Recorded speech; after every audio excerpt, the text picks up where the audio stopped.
हमने last previous video में देखा था कि ट्रिग्नोमेट्रीज रेशियो का इंट्रोडक्शन आपको दिया था मैंने। अब एक्सरसाइज 8.1 का फर्स्ट सम ले रहे हैं हम। In triangle ABC right angle at B, ये यहाँ पे सभी कुछ मेंशन करेंगे।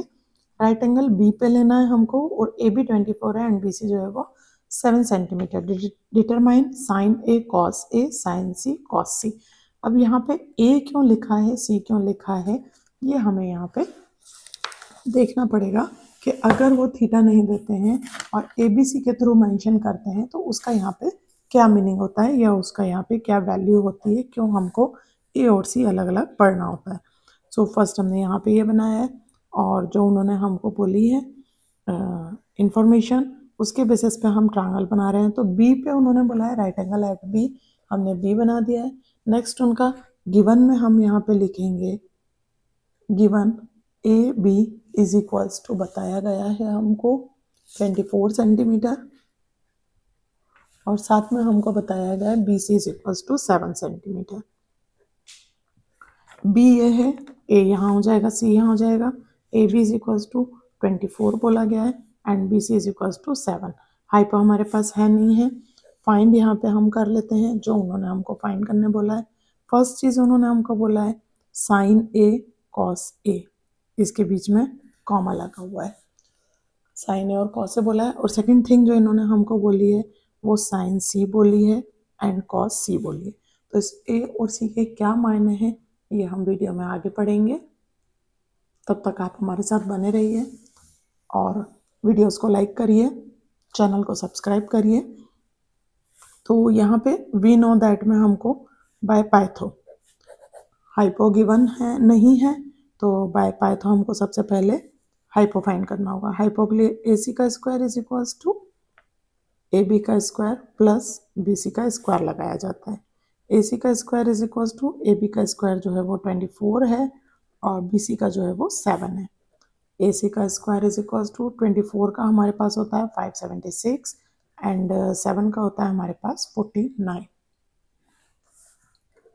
AC का स्क्वायर ये मिलकर के बन जाएंगे 5 कैरी ओवर 1, 12 का 2 कैरी ओवर 1, 625 हो जाएगा।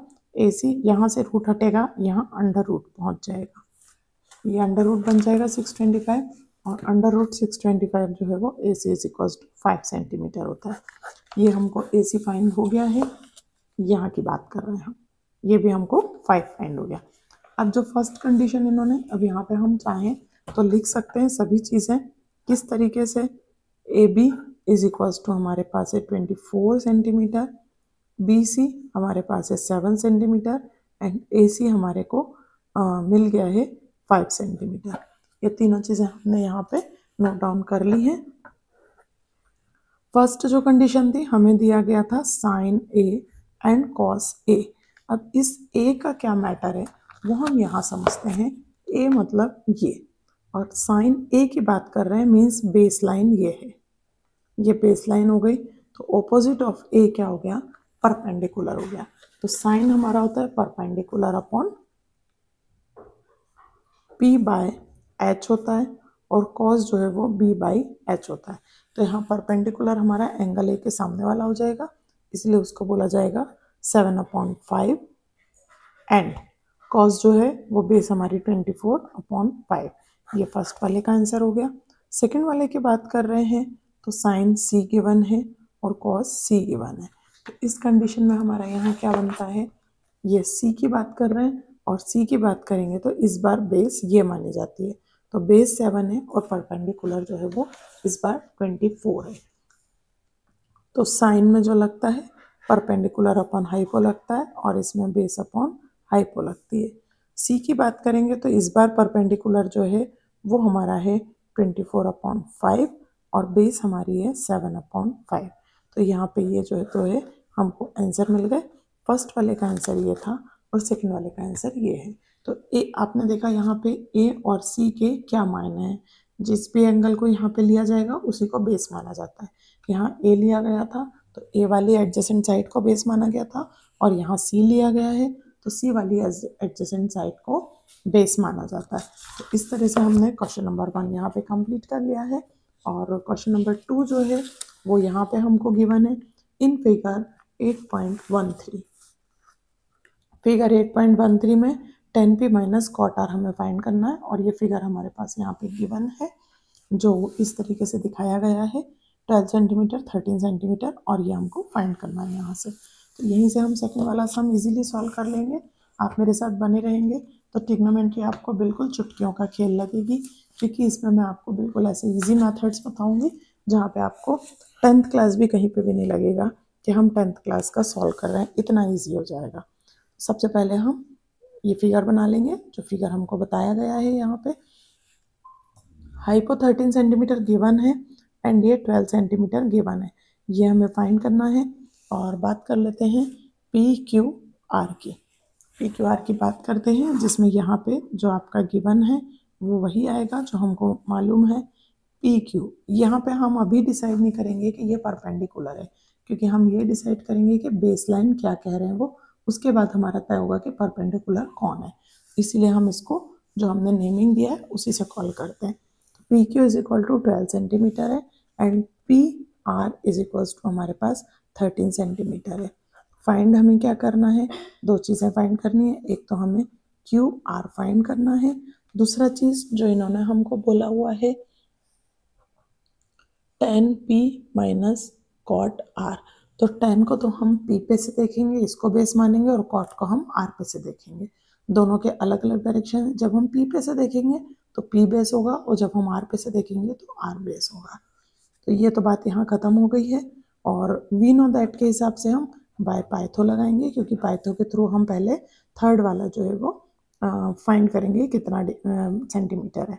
तो पाइथो में हम यही बात करते हैं, पी आर जो हमने नेमिंग दिया उसकी बात करते हैं, P R is equal to P Q की बात करते हैं प्लस हम क्यू आर की बात करते हैं। पी आर हमारे पास 13 गिवन है स्क्वायर में, और पी क्यू जो वो है वो हमारे पास 12 गिवन है स्क्वायर में, और यहाँ पे क्यू आर हमारे पास है नहीं है। 13 का स्क्वायर 169 होता है, 12 का 144 होता है, और साथ में हमें क्यू आर फाइंड करना है। अभी 169 माइनस 144 की बात करते हैं तो क्यू आर का स्क्वायर होता है, ये 25 होता है, ये क्यू आर होता है, यहाँ से स्क्वायर हटती है रूट लग जाती है, and Q R is equal to 5 centimetre हमें मिल जाता है। यहाँ पे क्यू आर हमको 5 सेंटीमीटर मिल चुका है, अब कोई दिक्कत नहीं है। अब जो आपका ड्रॉप बना हुआ है उसकी बेसिस पे आप निकाल सकते हैं। क्या फाइंड करना था हमें, 10p माइनस कॉट आर। तो जब हम p पे से देखेंगे तो ये बेस है और 10 का हमारा होता है 10 परपेंडिकुलर अपॉन बेस, और कॉट की कंडीशन में बेस अपॉन परपेंडिकुलर होता है। तो यहाँ p पे से देख रहे हैं तो ये बेस है, तो परपेंडिकुलर हमारा ये हो गया, तो परपेंडिकुलर हो गया 5 और बेस हो गई हमारी 12। इसी तरह कॉट में हम r पे से देख रहे हैं तो बेस ये है, परपेंडिकुलर ये, तो कॉट जो वह होती है बेस का p और इसका 12, ये दोनों एक दूसरे से कट हो गए हैं और आंसर जो है वो हमारा 0 हमें मिल गया है। तो इस तरह से आप मेरे साथ करते रहेंगे तो आपके लिए इजी हो जाएगा। ये देख रहे हैं आप,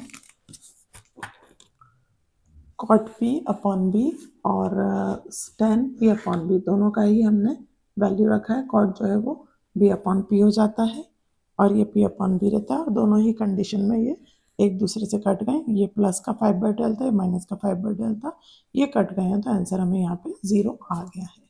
सो नेक्स्ट वीडियोज़ में हमारे साथ बने रहिएगा आगे के सम सॉल्व करने के लिए। और साथ में मैं आपको ये बताना चाहूँगी कि डिस्क्रिप्शन बॉक्स में आपको सभी रिलेटेड इसका लिंक मिल जाएगा। जैसे नेक्स्ट वीडियो बनाऊँगी तो उसका लिंक जो है वो डिस्क्रिप्शन बॉक्स में आपको मिल जाएगा। Thank you.